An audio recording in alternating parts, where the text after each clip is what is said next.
Silakan bapak-bapak, saudara-saudara, kalau ada yang ingin bertanya.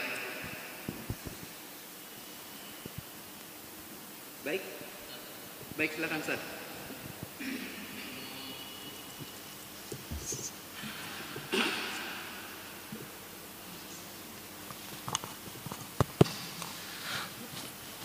Ya, terima kasih. Pertanyaannya Ustaz, sebagai makmum masbuk, itu kan misalnya kita masuk di rakaat kedua atau seterusnya, itu ketika imamnya kan sudah duduk tahiyat akhir kan, itu kita sebagai makmum karena masih melanjutkan duduknya duduk tetap pakai duduk tahiyat awal atau ngikutin imamnya, karena dalam masbuk juga kan ikuti apa yang dikerjakan imam kan ya. Terima kasih Ustaz. Baik. Menarik Ustaz nih. Pedomannya tadi, kalau kita bermazhab Syafi'i gitu nih. Kalau kita bermazhab Syafi'i, patokannya kalau tahiyat pertama pantat kita ditumit. Kalau tahiyat yang kedua pantat kita di lantai. Gitu. Itu pedomannya mazhab Syafi'i. Makanya ketika kita masuk ke masjid, masuk ke mushola atau ada orang lagi sholat, kita pengen jamaah, ternyata yang lagi sholat itu dia duduknya duduk tawarruk. Duduk tawarruk itu duduk yang terakhir gitu, yang di lantai. Nah, berarti kita tahu dia lagi sholat, ini tahiyat terakhir, sebentar lagi salam. Kita jadi makmum, ketika takbir langsung duduk. Menariknya tadi kata Ustadz ini, posisi duduk kita bagaimana gitu. Apakah duduk kita tadi duduknya di tumit atau di lantai? Kalau kita fanatik banget saya bilang fanatik banget nih, kita ta'assub banget, bermazhab Syafi'i banget, berarti kita duduknya jangan seperti imam gitu. Berarti kita duduknya seperti duduk tahiyat awal, berarti duduknya di tumit gitu. Tapi kalau kita berpatokan tidak bermazhab Syafi'i, ya duduknya seperti duduk imam. Jadi kan kalau nggak ada bedanya, duduknya mau duduk seperti imam apa mau duduknya seperti mazhab Syafi'i tadi, duduknya ditumit gitu. Tapi menariknya, ciri khas mazhab Syafi'i itu ketika duduk akhir itu tahiyat akhir duduknya di lantai, itu aja. Itu bedanya.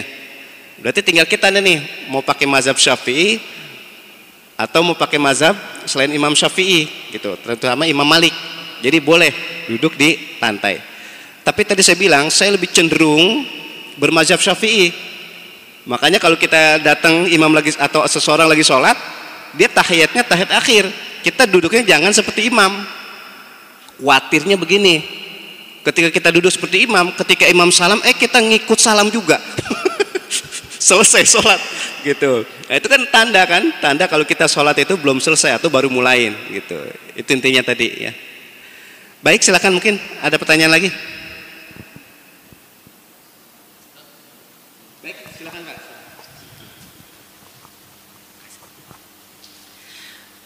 Assalamualaikum warahmatullahi wabarakatuh. Waalaikumsalam. Sedikit yang mau saya tanyakan Ustaz terkait kunut dan tidak kunut. Di sini bicara kita sebagai makmum ya Ustaz ya. Yang saya tak ketahui itu kan imam itu untuk diikutin Ustaz. Ketika imamnya itu bermazhab Syafi'i kan mereka menggunakan kunut. Ya. Seumpamanya kita mazhab lain yang tidak kunut. Apa kita tetap harus mengikuti kunut atau tidak kunut? Dan bagaimana kalau tidak mengikuti, apa sah salat berjamaahnya atau bagaimana? Assalamualaikum warahmatullahi wabarakatuh. Waalaikumsalam. Bapak-bapak, saudara-saudara, yang menarik tadi, kunut itu sunnah. Itu dah bahasanya nih, kunut itu sunnah. Nah, ada kasus, ini kasus Pak ya, bukan pertanyaannya, kasus ini sering terjadi. Itu kan gini, makmum mengerjakan apapun yang dilakukan oleh imam, itu rumus. Sekali lagi saya bilang, makmum ngikutin apapun yang dilakukan oleh imam. Nah, tinggal tadi, andai kata si imam yang bermazhab Syafi'i ketika sholat subuh pakai kunut, bagaimana posisi makmum? Posisi makmum ketika imam baca kunut, sedangkan yang makmum ini beda mazhab, mazhab Hanafi. Mazhab Hanafi itu nggak pakai kunut. imam baca kunut, dia nggak baca kunut. Kalau kata orang Jawa jemeneng aja gitu. Kan ciri baca kunut imam ini kan ngangkat tangan, didiem aja begini gitu ya. Itu tetap sah sholatnya. Kenapa? Sebab yang dilakukan oleh imam itu adalah yang sunnah. Dia nggak ikut, meneng aja, didiem aja, itu tetap sah. Nah, sekarang dibalik, kebalikan nih. Suatu saat kita sholat subuh, yang imam itu mazhab Hanafi, gitu, atau mazhab Maliki. Ketika lagi sholat, imam ini nggak baca kunut, kan gitu nih. Kita jangan baca kunut, gitu. Karena tadi rumusnya, apapun yang dilakukan oleh imam, kita ikut. Tinggal nanti kalau yang wajib, mau tidak mau kita ikut. Tapi kalau yang tidak wajib, diantara adalah sunnah, berarti kita nggak ikut, nggak apa-apa. Gitu. Jadi intinya bahwa Bapak saudara sekalian, kalau kebetulan yang imamnya ini mazhab Syafi'i baca kunut, makmum nggak baca kunut nggak apa-apa. Cuma tadi nih yang saya mau teruskan, ada rumus apapun yang dilakukan oleh imam, mbok iyo gitu. Hendaknya makmum ikut. Inilah yang diajarkan oleh para ulama. Jadi kalau kebetulan imam kita mazhab Syafi'i baca kunut, ya kita ikut aminin. Itu etika berjamaahnya begitu. Jangan kita, kalau kata orang bahasa Sunda apa bahasa Betawi apa bahasa Jawa, yang kekeh, apa kekeh itu? Kekeh. Imam baca kunut, Allahumma hdina fiman hadait, dia nggak aminin. Iya, kalau makmumnya banyak, bisa jadi ada yang ngaminin, ada yang enggak. Mending lah kalau jamaah makmumnya sendiri. Kata imam, Allahumma hdina apa Allahumma hdini ini? Kenapa? Sebab makmum nggak ngaminin. Makanya tadi hebatnya tadi saya bilang, meskipun sunnah, cuman kan kita lagi melok, kita kan lagi ngikut, kita jadi makmum. Mbok ya kita aminin, meskipun kita biasanya nggak baca kunut. Makanya ulama tadi saya bilang, itu sangat-sangat menganjurkan kalau kita beda pendapat, itu satu saat kita ikut meskipun itu beda dengan kita. Dibalik, nih Pak, dibalik Pak nih. Kalau tadi kan gitu ya, imam kita baca kunut, kita biasanya nggak baca kunut, tetap kita aminin. Sekarang dibalik nih, kita, saya bilang kita yang bermazhab Syafi'i biasanya sholat subuh pakai kunut. Suatu saat kita menjadi makmum, ternyata imamnya nggak baca kunut. Ketika imam habis ruku kan itidal, terus langsung sujud, kita jangan Allahumma hdini fi man hadait wa afini fi man afait. Kan nggak fleksibel, nggak luas. Makanya kalau imamnya nggak baca kunut, kita ikut juga. Gitu. Ini banyak dicontohkan para ulama. Di antara yang terpopuler adalah antara Buya Hamka dengan Kiai Haji Idham Khalid. Buya Hamka kan tokoh Muhammadiyah. Kiai Idham Khalid itu kan tokoh dari Nahdlatul Ulama. Beliau tuh sering kemana-mana bareng, gitu. Suatu saat ketika sholat subuh, Buya Hamka jadi imam, dia tahu di belakangnya ini orang mazhab Syafi'i, orang NU. Makanya beliau nggak baca kunut, beliau baca kunut, menyesuaikan. Makmumnya adalah yang biasa baca kunut. Kebalikan, Kiai Idham begitu juga. Ketika diminta jadi imam sholat subuh, dia tahu ini di belakang Buya Hamka ini tokoh Muhammadiyah yang biasanya nggak baca kunut. Beliau Kiai Idham mimpin sholat subuh nggak baca kunut.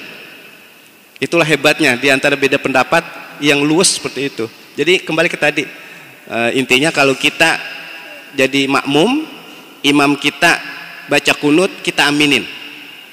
Tapi kita yang biasa baca kunut, kemudian makmum kita ini biasanya nggak baca kunut, ya kita sesuaikan, nggak usah baca kunut gitu. Itu namanya fleksibel. Sekali lagi disebut bahasanya ikhtilaf ummah rohmah gitu. Baik Bapak-bapak, saudara-saudara, demikian yang dapat saya sampaikan. Oh, masih ada lagi, silakan. Ya, satu lagi Ustaz, berkenaan dengan sujud sahwi. Ya, ketika dalam mazhab Syafi'i kan ketika kita seorang imam atau makmum ketinggalan sunat ma'akad kan disunahkan sujud sahwi kan. Dan bagaimana posisinya kalau imam yang melakukan kesalahan terus imamnya melakukan sujud sahwi, apakah kita sebagai makmum ngikutin juga ikut sujud sahwi bersama imam atau bagaimana Ustaz? Ya, terima kasih Ustaz. Baik, begini, jenenge namanya sujud sahwi. Sahwi itu lupa, lali ya, sujud karena lupa. Sekarang lihat dulu yang lupa ini, berarti kan yang tertinggal ya. Lihat itu sunnah apa wajib gitu. Jadi ketika imam sujud sahwi, kan berarti otomatis ya, ini ada sesuatu yang dia lupa nih. Tinggal kita kembaliin dulu, yang dilupa itu sunnah apa yang wajib. Contoh, kalau yang dia lupa itu yang wajib, itu nggak bisa ditutup dengan sujud sahwi. Mau nggak mau harus diulang. Artinya diulang ditambah. Contoh, tadi rakaat pertama nggak baca Fatihah, karena Al-Fatihah kan rukun. Jadi nanti tidak bisa ditutup dengan sujud sahwi, akan tapi harus ngulang 1 rakaat lagi membaca Al-Fatihah. Tapi menarik tadi, kalau yang tertinggal, bahasanya tertinggal itu yang sahwi, yang lupa, itu yang sunnah. Kalau yang tertinggal yang sunnah, imam sujud sahwi, makmum nggak ikut sujud sahwi nggak apa-apa. Jadi bahasanya kayak tadi itu Pak. Jadi imam sujud sahwi 2 kali, subhanaman layanamu walayasu, makmum diam aja, itu nggak apa-apa. Kenapa? Sebab yang tertinggal itu adalah yang sunnah. Contoh tadi nggak kunut lah gitu, atau nggak tahiyat awal, ini kan berarti sujud karena sesuatu yang sunnah. Tapi kalau yang wajib, sekali lagi tidak bisa ditutup dengan sujud sahwi, akan tapi harus ngulang. Nah nanti sebelum salam sujud sahwi. Contoh tadi baca Fatihah, nggak dibaca Fatihah, kemudian imam ngulang 1 rakaat. Setelah 1 rakaat nanti sebelum salam sujud sahwi. Nah itu menandakan tadi ada kelupaan, meskipun yang kelupaan itu adalah yang wajib, yang harus diulang. Jadi intinya tadi, kalau yang tertinggal itu yang sunnah, kemudian imam sujud sahwi, makmum enggak sujud sahwi nggak apa-apa gitu. Tapi kalau yang tertinggal itu yang wajib, yang rukun, mau nggak mau harus ngulang 1 rakaat lagi. Nah, nanti ditutup dengan sujud sahwi. Andai kata enggak pakai sujud sahwi nggak apa-apa. Itu kembali ke tinggal tadi, yang tertinggal itu ya. Kalau saya lebih cenderung ya, sekali lagi bapak-bapak, saudara-saudara, apapun yang dikerjakan oleh imam, makmum mboyong ikut gitu dah. Imam baca kunut, ya kita aminin. Imam sujud sahwi, kita ikut juga gitu. Biar ada keseragaman. Nah, itu tadi saya bilang, iya kalau makmumnya banyak nanti ada yang ngamin, ada yang enggak. Kalau yang kalau maunya sendiri gitu. Baik, mungkin ini aja Ustaz. Oh, masih ada pertanyaan? Silakan.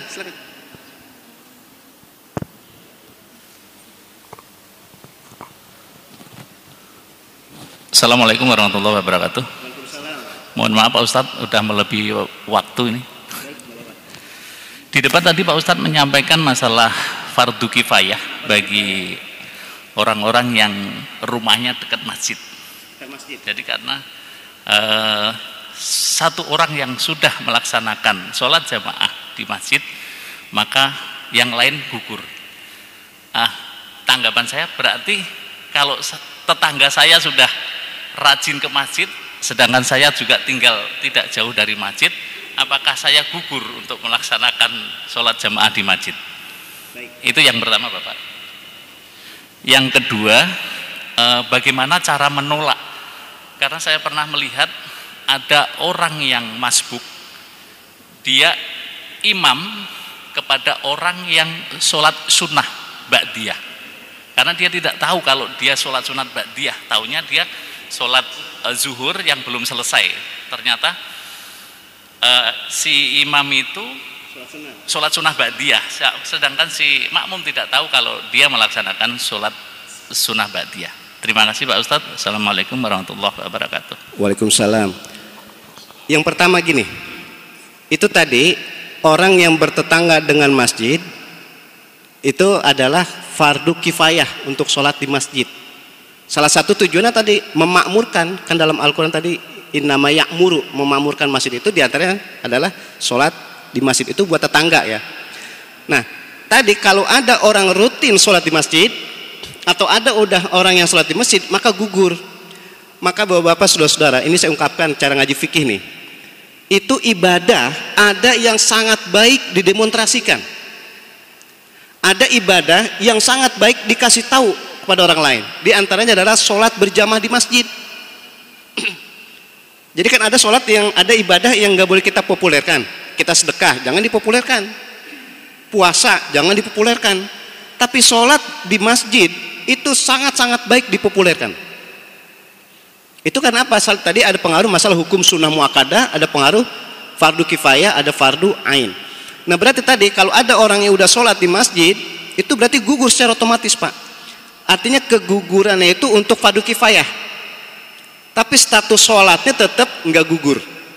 Jadi pengguguran masalah status sholat di masjid aja, tapi masalah sholatnya tetap, nanti dia mau sholat di rumah atau dia mau sholat di mana tahu tetap, tapi kegugurannya karena tadi status sholat di masjidnya aja gitu. Maka beruntunglah Bapak-bapak, saudara-saudara, beruntung kalau kita punya tetangga yang rajin di masjid. Itu menggugurkan kewajiban kita untuk sholat di masjid. Itu yang pertama. Yang kedua, itu kan kita nggak tahu tadi ya, orang yang di depan kita nih atau ada orang sholat, dia sholat wajib apa sholat sunat. Makanya ini tidak berlawanan, tidak bertentangan. Kalau kita pengen sholat itu, kita pengen tahu kepada orang lagi sholat ini, kita pengen jadi makmum. Kalau kita pengen jadi makmum, kan kita ada tanda. Makanya kita tepok. Cuma nepoknya nyongkong-nyongkong. Bahasa dicolek aja. Itu boleh. Dan maksudnya nyolek itu isyarat ya. Ngasih tahu kita tuh pengen jadi makmum. Nah, imam atau orang yang lagi sholat sendiri tadi, dia ingin statuskan lagi sholat wajib, sholat sunat, dia ngasih isyarat juga. Kalau ketika ada orang nyolek nih, dia lagi sholat sunat, itu kasih isyarat begini. Kalau nggak begini, begini, atau begini, asal jangan begini. Kalau begini batal, gitu. Nah, tapi kalau yang lagi sholat tadi yang sendiri itu dia meneng aja, jadi diem aja, berarti lagi sholat wajib. Kita ikut. Itu makanya ya pentingnya ini nih isyarat. Yang makmum pengen tahu, yang imam juga kasih syarat. Nah sekarang bagaimana kalau imam kagak tahu, dicolek dia kagak tahu nih nyoleknya apa nih, asal jangan dicolek, jangan nengok aja. Kan bisa jadi begitu ya, bapak-bapak, saudara-saudara, ada orang lagi sholat sendiri nih, dicolek dia diem aja. Padahal lagi sholat sunat, kenapa? Dia nggak tahu cara ngasih taunya nih. Nah, akhirnya si orang sendiri tadi belakang kan ngikut tuh. Ternyata yang tadi sholat sendiri sholat sunnah. Yang sekarang nih, yang belakangan, yang nyolek tadi, yang kagak ada isyarat, dia sholat wajib. Itu nggak status jamaah, gitu. Tapi statusnya sholat sendiri. Itu disebut namanya tadi isyarat. Itu sangat penting, gitu ya. Asal jangan begini, bapak-bapak, saudara-saudara. Saya kebetulan ngisi pengajian di salah satu perkantoran. Itu kadang ada tempat sholatnya, gitu. Ada tempat sholatnya. Itu karena enggak seluas, enggak seperti kayak kita masih begini, ini kan kecil. Nah, kebetulan ada yang udah sholat di situ orang laki sendirian. Nah, orang perempuan pengen ikut sholat. Yang perempuan selain dari bininya, selain dari istrinya, jangan coba-coba nyolek. Maksud saya begitu. Ya, ini peringatan. Kalau buat orang perempuan, jangan. Orang perempuan jangan nyolek. Kalau dicolek bisa jadi yang imam emang genit, dia kagak jawaban. Maksudnya bila sering-sering dicolek. Ini ada beda. Yang maksud dicolek itu adalah yang orang laki. Maksud saya buat orang perempuan jangan ya. Orang perempuan itu harus jelas. Ini dia orang lagi sholat sendiri, maksudnya wajib apa sunnah. Kembali ke tadi. Jadi intinya isyarat penting ya buat si makmum, dan yang lagi sholat sendiri ngasih isyarat juga sangat penting. Itu intinya biar ada status jamaah gitu ya. Tetap sholatnya sah, cuman dianggap sholat sendiri gitu ya. Itu intinya. Baik, bapak-bapak, saudara-saudara, ini saja kajian kita, mudah-mudahan ada hikmat dan manfaatnya. Biar ada keberkahan, kita tutup dengan doa. Bitilkan niat Al-Fatihah.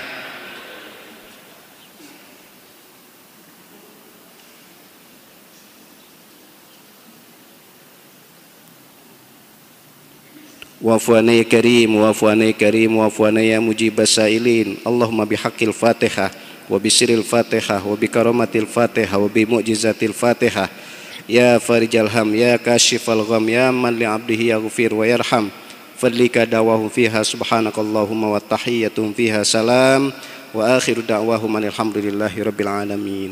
Assalamualaikum warahmatullahi wabarakatuh.